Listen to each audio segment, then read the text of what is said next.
Credo che molte di queste immagini dell'America le abbiate già viste, per cui aggiungo solo qualche considerazione. L'unico dato personale che ho su questo paese è che il fratello di mia nonna vi emigrò 100 anni fa con la moglie. Dopo la quarantena a Ellis Island si stabilirono a Mount Vernon e ritornarono in Italia una sola volta, in un clima di eccitazione generale. Portarono una valigia carica di caramelle colorate per i bambini. Lì avevano trovato un lavoro ed ebbero dei figli. Quando giunsero in America c'era già tutto: palazzi, chiese, fabbriche, cantieri. Su ciò che era avvenuto prima mai nessuno si era interrogato. D'altra parte erano semi-analfabeti e c'era la versione ufficiale che spiegava tutto. Vi erano stati gli esploratori alla fine del Quattrocento, poi, dopo più di un secolo, nel 1620, era arrivata la Mayflower con i padri pellegrini.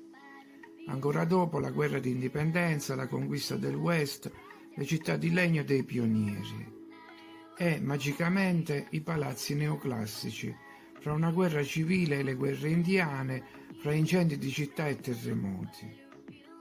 Ma ora appare evidente l'irrealtà di tutto questo. Vengono fuori tante fotografie a mostrare una storia diversa. E la prima domanda è: perché vengono fuori tante fotografie?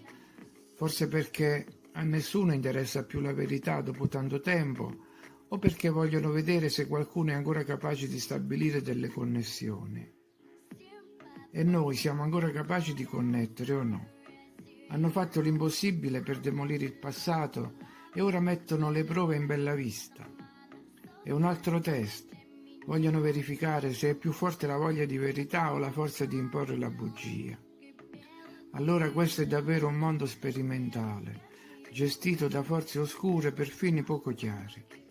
Un mondo in cui una specie viene sostituita con un'altra, una civiltà viene cancellata per sempre nonostante le sue conquiste, e i bambini vengono plagiati senza vergogna con storie fantastiche di indiani e cowboy. La stessa cosa per quanto riguarda l'Australia, l'Africa, dove invece dei pelle rosse c'erano gli aborigeni e gli indigeni. Ma chi c'era veramente su quelle terre? Quale sorte gli è capitata? Una guerra nucleare, bombe di tipo sconosciuto? Cosa li ha disintegrati? Ogni tanto vediamo foto di orfani. Sono gli unici sopravvissuti e quelle comunità religiose misteriose, gli Amish, i Mormoni, hanno una qualche relazione con quanto è successo. Sembra che vivono in riserve create apposta per loro. Erano loro che prima vivevano in quei palazzi distrutti, nelle città incendiate. Torniamo ai palazzi. Secondo la narrazione ufficiale erano stati costruiti qualche decennio prima, ma già necessitavano di essere abbattuti. Eppure sono gli stessi palazzi che ancora danno lustro e dignità al mondo intero, costruiti con tecniche speciali, cemento speciale, per durare 1000 anni. E ogni palazzo con il suo sistema per ricavare energia illimitata dall'etere, con sistemi di comunicazione, sistemi curativi e chissà quanta altra tecnologia. Dove è finito tutto il contenuto di quei palazzi? E ciò che in seguito è stato definito come nuove invenzioni? In pratica hanno spinto indietro una civiltà avanzata, hanno effettuato sostituzioni etniche e si sono assicurati strumenti e risorse per il futuro. Quello che accade oggi non è che una continuazione, hanno la bugia nel DNA. Cosa potrà mai aspettarsi l'umanità? L'unica consolazione è che abbiamo avuto una visione, ma non dell'assoluto, dell'infinito, come dicono i poeti e i filosofi ottimisti, ma una visione dell'eterna ipocrisia.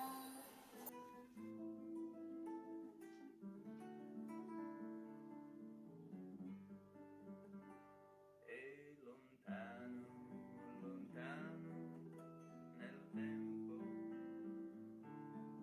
qualche cosa negli occhi di un altro ti farà ripensare ai i miei occhi che ti amavano tanto lontano.